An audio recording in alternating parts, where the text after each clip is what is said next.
성도 여러분 안녕하십니까? 오늘은 사도행전 26장 고린도에서의 아볼로라는 제목으로 말씀을 드리겠습니다. 고린도를 약 3년간 전도 활동을 한 이후에 고린도를 떠난 후에 바울의 다음 활동 무대는 에베소였습니다. 바울은 다가오는 절기에 참석하기 위해서 예루살렘으로 가는 도중이었기 때문에 에베소에서의 체류는 아주 짧은 기간밖에 되지 않았습니다. 그런데 이 짧은 기간 동안 바울은 회당에서 유대인들과 변론을 했는데 그때 그 유대인들과 회중들이 매우 좋은 인상을 받았습니다. 그래서 거기서 더 오래 머물러 달라고 바울에게 간청하는 장면이 있습니다. 그런데 예루살렘을 방문할 계획 때문에 바울은 더 머물고 싶었지만 머물 수 없었기 때문에 그가 그들에게 뭐라고 약속을 하냐면 만일 하나님의 뜻이 계시면 그들에게 돌아오겠다라고 약속을 합니다. 참 지혜로운 대답이기도 하고 바울의 아쉬움이 남는 대답이기도 합니다. 그때 아굴라와 브리스길라가 그를 수행해서 에베소에 왔는데 바울은 그가 착수한 사업을 수행하도록 그들을 그곳에 남겨두고 가게 됩니다. 비록 그는 떠나지만 그 전도자들을 통하여 에베소 사업이 진행될 수 있도록 했다는 겁니다. 근데 바울이 고린도를 떠나서 수리아 안디옥을 거쳐서 갈라디아 지방과 부르기아 지방을 두루 다니면서 제자들을 위로하고 격려하고 있을 때에 아볼로라고 하는 한 유대인이 이집트의 알렉산드리아에서 에베소에 왔습니다. 그런데 아볼로에 대한 설명을 성경을 통해서 들어보면 참 이 사람의 믿음이 대단하고 또 하나님께서 준비한 사람이라는 사실을 우리가 보게 됩니다. 그는 학식이 많고 성경에 능통한 사람이었습니다. 그는 일찍부터 주의 도를 배웠는데 침례 요한의 전도를 듣고 회개의 침례를 받았다고 사도행전은 설명을 하고 있습니다. 열정을 가지고 전도할 뿐만 아니라 예수님에 대해서도 정확하게 가르쳤습니다. 그러나 문제가 있는데 요한의 침례만 알고 있을 뿐이었습니다. 열정이 있었던 아볼로는 에베소의 회당에서 자신이 받은 복음과 은혜를 아주 당당하게 전하는 장면을 봅니다. 그런데 이 아볼로가 회당에서 전하고 있는 그 가운데, 그 청중 가운데에 누가 있었냐면 아굴라와 브리스길라 부부가 있었습니다. 이 부부가 이 아볼로의 말씀과 이 기별들을 가만히 듣고 보니까 참 제목이라는 사실을 깨달았어요. 그런데 여기 있는 표현처럼 좀 아쉬운 면이 있죠. 그러니까 침례에 대하여 잘 못 알고 있고 그 다음에 깊이 있는 복음을 전하지 못하는 것을 안 부부는 이 전도자 아볼로를 자기들의 집으로 초대를 합니다. 그 이유는 열심은 있지만 그가 아직 충만한 복음의 빛을 받지 못했다는 것을 깨닫고 그를 집으로 데려다가 하나님의 도에 대해서 더욱 정확하게 설명해 주기 위해서 그랬다라고 사도행전 18장 26절에 기록이 되어 있습니다. 그 결과는 어떻게 되었을까요? 그 결과 아볼로는 그들의 가르침을 통하여 성령을 더욱 분명히 깨닫게 되어 가장 유능한 그리스도교 신앙 옹호자 중에 한 사람이 되었다라고 기록을 하고 있습니다. 결국은 교육이라고 하는 것이 참 얼마나 훌륭한 결과를 낳느냐. 열정과 열심이 있지만 올바른 지식이 없을 때 그가 올바른 가르침과 전도를 못했다면 그는 이제 훌륭한 선생을 만나서 올바른 전도자로 거듭날 수가 있었다는 것입니다. 그렇게 되고 난 이후에 사명도 깨닫고 진리를 깨달은 아볼로는 아가야로 가려고 합니다. 그런데 이 아가야가 여러분들 보시면은 제일 위쪽에 보면 마케도니아라고 하는 큰 도가 있고요. 그 밑에 아카이아라고 하는 영어식 이름이 있습니다. 그 안에 고린도가 있습니다. 아볼로는 고린도에 가기를 원했다는 사실입니다. 그가 이런 결정을 했을 때 에베소의 형제들은 그가 그리스도의 교회와 완전히 일치하는 교사다라고 편지에 써줍니다. 그리고 추천서를 써줘서 그에게 큰 힘이 되어주었다는 사실입니다.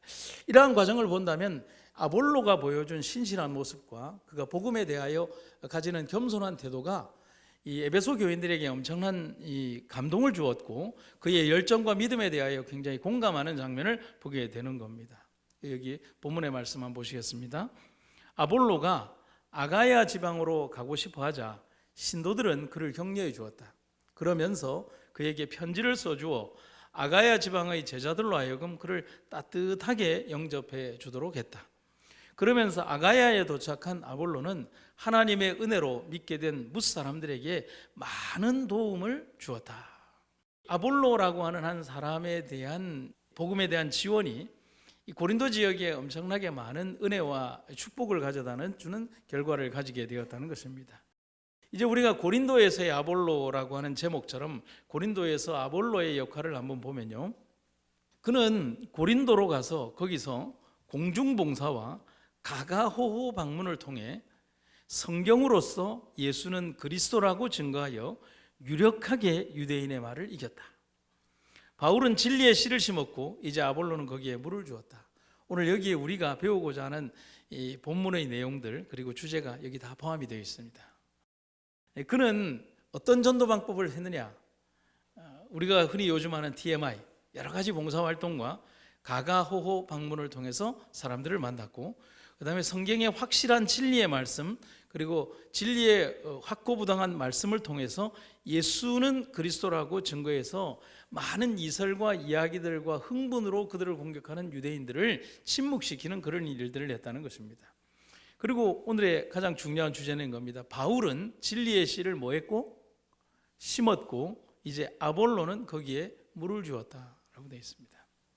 그런데 하나님의 사업이 번창하고 또 하나님의 백성들이 하나님의 기별을 잘 전한다고 해서 우리가 사단의 공격을 전혀 받지 않는다라고 생각하면 안 됩니다. 사단의 정신은 분열과 비교의 정신을 우리들에게 쏟는데요, 고린도에서의 사업은 바울의 첫 번째 사업과 이어지는 아볼로의 두 번째 사업이 어우러져서 빛을 발하게 됩니다. 그래서 이 둘의 관계를 아주 정확히 영감의 기별은 성경의 첨언에서 이렇게 표현을 하고 있습니다. 바울은 씨를 심어야 하였고 다른 사람은 그것에 물을 주어야 하였다. 그의 추종자들은 그 바울이 손을 뗀 지점에서부터 이를 전진시켜야 했으며 교회가 감당할 수 있는 적절한 때에 영적 빛과 진리를 전하여야 하였다. 우리는 여기에서 무엇을 볼 수 있냐면 고린도나 모든 복음 지역에서 처음에 그 역할을 하는 사람과 또 그 다음에 그 역할을 이어가는 사람의 아주 유기적인 결합과 그 역할들이 분리되어 있다는 사실을 우리는 여기에서 봐야 한다는 것입니다. 그럼 왜 이런 얘기가 고린도에서의 아볼로의 어떤 이 사도행적 의장에 나오고 있을까? 사단은 이 교회 안에 아주 불필요한 경쟁과 비교를 하게 함으로 분열을 일으키고자 합니다. 여러분, 우리 마음속에 들어오는 사단의 정신 가운데 교만의 정신도 참 안 좋은 것이지만 교만의 또 다른 모습이 뭐냐면 비교하는 정신입니다. 굉장히 무서운 거예요. 그런데 그것이 내가 다른 사람을 비교하는 것도 있지만은 나라는 존재가 나는 굉장히 고상한 척하면서 어떤 특정한 두 부류나 세 부류의 사람들의 기재기를 만들어서 그 사람들의 믿음이나 그 사람들의 영적 상태나 이런 것들을 비교하면서 나는 이 사람이 더 좋아, 나는 이 사람이 더 좋아라고 하는 그런 형태의 비교 우위론적인 사람들의 모습으로 갈 수 있다는 것입니다. 한번 보실까요? 바울은 진리의 씨를 심었고 계속 반복되죠. 이제 아볼로는 거기에 물을 주었다. 여러분, 이 두 사람의 역할이 같아요, 달라요? 다릅니다. 바울은 처음에 이 복음의 씨앗이 심겨지고 발화하는 역할을 했다면 아볼로는 심고 발화하는 역할이 아니라 이제 발화하고 있는 그것들을 키우는 역할을 아볼로가 했다는 겁니다. 복음 전도에 있어서 아볼로가 거둔 성공을 보고 어떤 신도들은 그의 수고를 바울의 수고보다 더 높이게 되었다. 무슨 얘기냐면 아볼로가 와서 열심히 일을 하니까 야, 바울보다 누가 낫다? 아볼로가 훨씬 낫다. 여러분, 이런 비교가 필요할까요? 필요가 없는 거예요. 근데 우리는 이런 비교를 할까요? 예, 합니다. 이 당대의 고린도 교인들만이 그렇게 하는 것이 아니라 우리 역시도 이런 비교를 할 때가 많이 있다는 겁니다. 이와 같이 사람과 사람을 비교하는 일은 복음 사업의 발전에 크게 방해가 되는 당파심을 교회 안으로 끌어들였다. 문제는 뭐냐면 누가 누구보다 낫다, 누구의 믿음이 누구의 믿음보다 낫다, 누구의 헌신이 누구의 헌신보다 크다, 혹은 누가 누구보다 낫다, 나는 저 사람이 더 좋다라는 생각을 가지는 순간부터 우리는 뭐냐면 싹 이렇게 여러 무리의 부류로 나뉘게 된다는 사실인 것이죠. 우리는 이 그리스도 안에서 하나가 되어야 하는데 그리스도 안에서 여러 부류의 다른 사람들로 나뉘게 된다는 거죠. 주님이 좋아하실까요? 그건 주님의 뜻이 아니죠. 정말 어디에도 쓸데없는 하찮은 비교와 교만의 정신이 사람들 마음에 자리하는 겁니다. 그래서 제가 이런 글을 한번 써봤어요. 짧은 글인데 제가 생각이 나서 이렇게 한번 써봤습니다.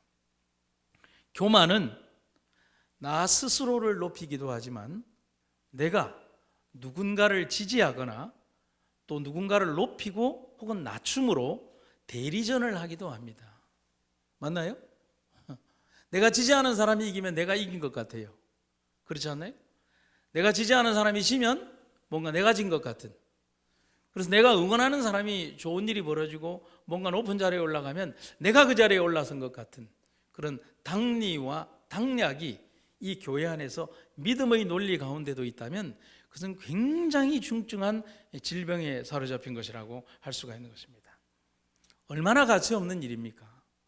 이런 다툼과 비교가 과연 바울이 원하는 것이었을까요? 아볼로가 원하는 일이었을까요?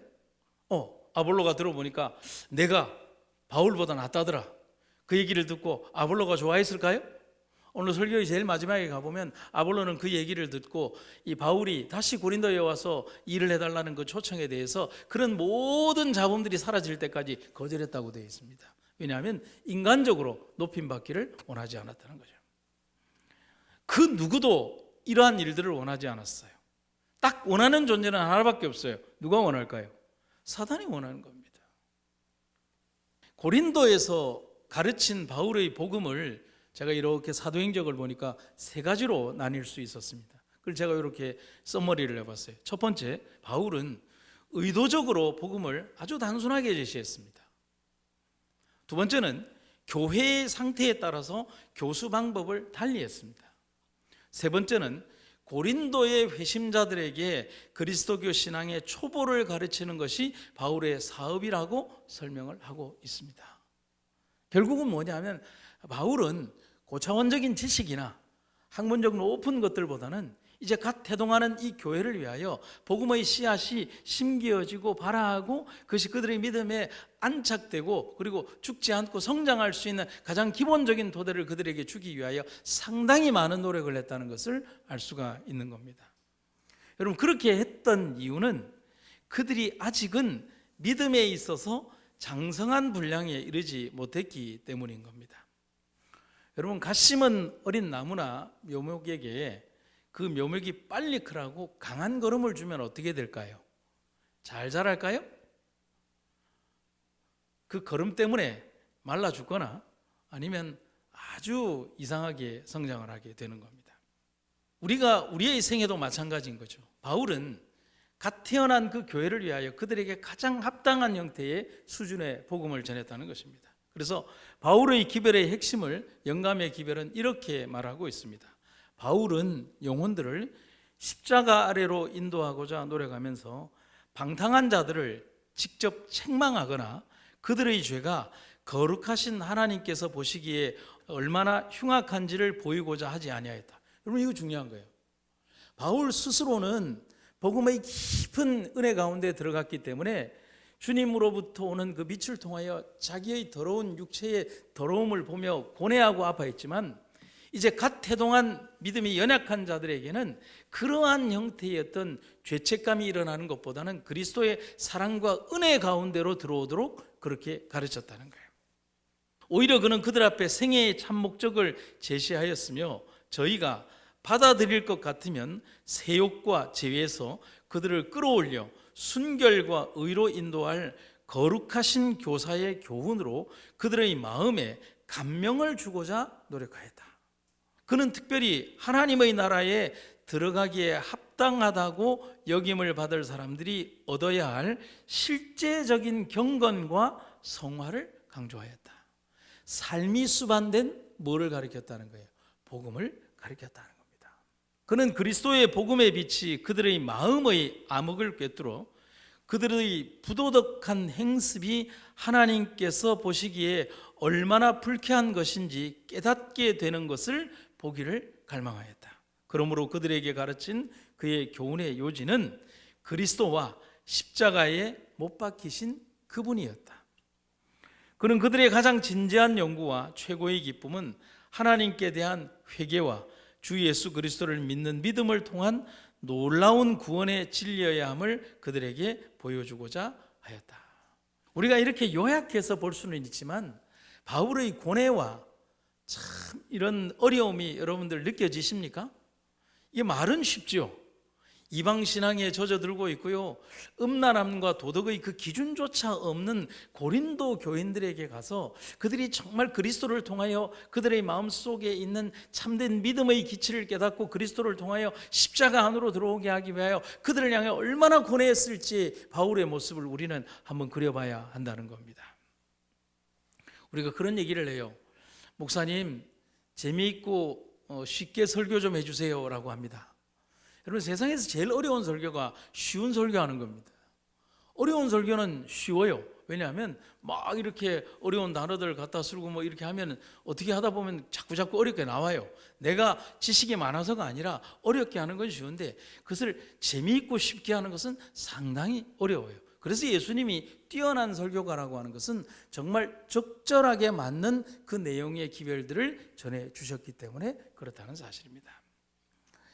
그런 면에서 바울의 기별이라 함은, 여러분, 바울의 기별이라고 하는 것은 틀린 말입니다. 아볼로의 기별이라고 하는 말도 틀린 말입니다. 목사님의 말씀이라는 것도 틀린 말입니다. 왜 틀렸을까요? 그리스도의 복음이라는 말이 정답입니다. 바울의 것도 아니고 아볼로의 것도 아니고 제 것도 아닙니다. 바울은 후일 이 문제에 대해서 아주 답답하지만 단호한 그의 마음을 이렇게 글로써 답해 주었습니다. 여러분 가운데 어떤 사람들은 나는 바울파다라고 주장하고 또 어떤 사람들은 나는 아볼로파다라고 주장하고 있다고 하니 그것이 여러분이 아직 육에 속해 있다는 증거인 것입니다. 그렇다면 아볼로는 무엇이고 또 바울은 무엇입니까? 우리는 단지 일꾼들에 불과합니다. 우리는 주께서 우리 각자에게 맡기신 일을 했을 뿐이고 그래서 여러분은 우리를 통해 믿게 된 것입니다.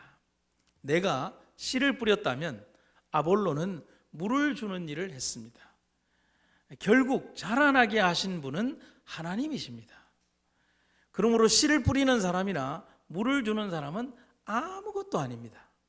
오직 자라나게 하신 분, 곧 하나님이 가장 중요합니다. 새벽마다 우리 집사님이 물을 줍니다.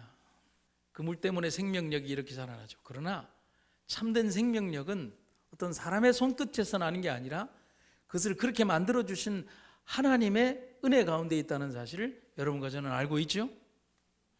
마찬가지로 이것을 우리의 품성과 우리의 삶에 기초본다면 이렇게 되어 있습니다. 품성을 변화시키는 것은 인간의 능력이 아니고 하나님의 능력이다. 아멘입니까? 심는 이와 물 주는 이는 씨를 자라게 할 수 없다. 그들은 그분의 사업에 있어서 그분과 협력해서 일하는 하나님께서 임명하신 대리자로서 그분의 감독하에 일한다. 성공에 따르는 명예와 영광은 크신 일꾼이신 하나님께 속한다. 바울이 고린도에 최초로 복음의 씨앗을 심기었고 싹을 틔웠다고 해서 그 나무가 가만히 놔두면 그냥 자라지 않습니다. 예전에 제가요 시골에서 옥수수를 먹어보니 너무 맛있어서 옥수수를 심으면 그냥 자란다고 우리 장로님이 그래서 이 고랑을 몇 개를 파고 비닐을 덮지도 않고 이렇게 옥수수를 심으니까 옥수수가 대가 확 나왔어요. 야, 너무 쉽더라고요. 그래서 장로님이 어떻게 해야 됩니까? 그러니까 지가 알아서 잘 자랍니다 그러는 거예요. 그래서 정말 잘 자라더라고요. 뭐도 자라느냐면 풀이 더 잘 자라더라고요. 그래서 비 오고 한 1, 2주 있다 올라가 보니까 옥수수가 안 보이고 풀이 그냥 제 키만큼 자라 있더라고요. 무엇이든지 그냥 그 나무나 작물이 그냥 자라지는 않는 거죠. 자라게 하는 사람, 그 역할을 보조적으로 하는 어떤 도움을 주는 존재들의 역할이 있다는 것입니다. 또 다른 바울과 또 다른 전도자들과 또 다른 아볼로들이 가꾸고 성장시키고 돌보고 또 케어해 줘야 돼만 자랄 수 있다는 겁니다. 지금도 그런 겁니다. 그래서 바울은 아주 분명하게 고린도 교회를 향해서 이렇게 말하고 있습니다. 나는 바울파다, 나는 아볼로파다라고 이렇게 시끄러운 소리가 들려오는 그들에게 한마디를 합니다. 고린도전서 3장 8절에서 심는 이와 물 주는 이가 일반이나 각각 자기의 일하는 대로 자기의 상을 받는다. 나는 심었으니까 심는 상만 받고 아볼로는 키웠으니까 키우는 상만 받는다. 그러나 이것을 정말 잘하게 하신 분은 우리 하나님밖에 없다. 그럼 우리는 어떤 모습으로 이 교회 안에서 영적 공동체의 한 사람으로 지혜롭게 살아가야 할까? 하나님의 종들은 친절하고 예모 있는 질서 속에 화합하여 존경하기를 서로 먼저 하면서 함께 일하여야 한다. 불친절한 비평, 곧 다른 사람이 한 일을 혹평하는 일이 없어야 하며 분파가 없어야 한다. 우리는 다른 사람이 한 일에 대한 비평을 하기를 참 쉽게 합니다. 어떤 사람이 키운 꽃에 대하여 비평하거나 어떤 사람이 만든 물건에 대하여 비평하거나 어떤 사람이 헌신한 것에 대하여 비평하거나 참 비평하는 것은 쉽습니다. 그러나 비평의 정신은 교회의 정신이 아니다라고 오늘 사도행전 26장에서 말을 합니다. 서로 섬기고 존경하고 무언가를 지적하기보다는 내가 그 무언가에 도움을 주기 위하여 더 겸손한 모습으로 그리스도의 정신으로 낮아지는 것이 그리스도의 참된 제자가 되는 기회이다 것입니다. 그래서 사도는 계속해서 그의 수고와 아볼로의 수고를 비교하는 일에 대해서 다음과 같이 직접 언급했습니다. 형제들이여, 나는 지금까지 여러분의 이해를 돕기 위해 아볼로와 나의 경우를 예로 들어 설명했습니다. 그렇게 한 것은 여러분이 우리의 경우를 통해 기록된 것을 넘어서지 말라는 격언의 의미를 제대로 배워서 어느 한쪽을 편드는 가운데 다른 쪽을 얕보거나 대적하면서 우쭐대는 교만에 빠지지 않게 하려는 것입니다. 생각해 보십시오. 여러분에게 특별하게 내세울 것이 뭐가 있습니까? 여러분이 가진 것들 가운데 하나라도 하나님께 받지 않은 것이 있습니까? 여러분이 가진 것들이 모두 하나님께 받은 것이라면 어떻게 받지 않은 것처럼 그렇게 자랑하고 잘난 체 할 수 있습니까? 뭐 하지 말라는 거예요? 자랑하지 말라, 비평하지 말라, 겸손하라는 것입니다. 이 시대의 그 누구도 사람이 완벽한 지도자가 될 수 없습니다. 바울은 고민했어요. 아볼로는 마음이 아팠어요. 그들이 지도자로 부름을 받고 그 고린도를 위하여 일할 때 사람들이 자기들의 한 일들을 바라보며 그들이 지도자를 추앙하고 혹은 다른 지도자를 비방하는 사실들을 보면서 마음이 아팠어요. 여러분, 그 어떤 목사도 어떤 영적 지도자도 겸손해야 합니다. 섬겨야 한다는 거죠. 영감의 기별은 아주 강력히 이 땅의 지도자들이 어떠해야 함을 이렇게 말합니다. 매 발걸음마다 권고를 받아야 할 필요가 있으면서도 그리스도의 겸손을 배우지 아니하고 자신들의 힘으로 영혼들을 지도하는 자들을 통하여 원수는 쉽게 역사한다. 그런 지도자들, 그런 하나님의 사람들은 사단이 너무나 쉽게 그들을 조종할 수 있다는 사실인 겁니다. 여러분, 우리는 어떤 사람들입니까? 전쟁터의 전우들 아닙니까? 생과 사를 같이 하는 사람들 아닙니까? 함께 사선을 넘어왔습니다. 서로를 존중해야 합니다. 그것이 하나님이 원하시는 일입니다. 이 교회는 사람이 다스리는 곳이 아닙니다. 우리는 그것을 잊어버리고 살 때가 너무 많습니다. 성도 여러분, 교회는 하나님이 통치하시는 곳입니다. 그래서 이 지도자들, 여러분, 제가 읽다가 보니까 이 구절이 진짜 나왔어요. 재림교회에서 목사를 한 곳에 평생 두지 않는 이유를 이렇게 기록을 해놨더라고요.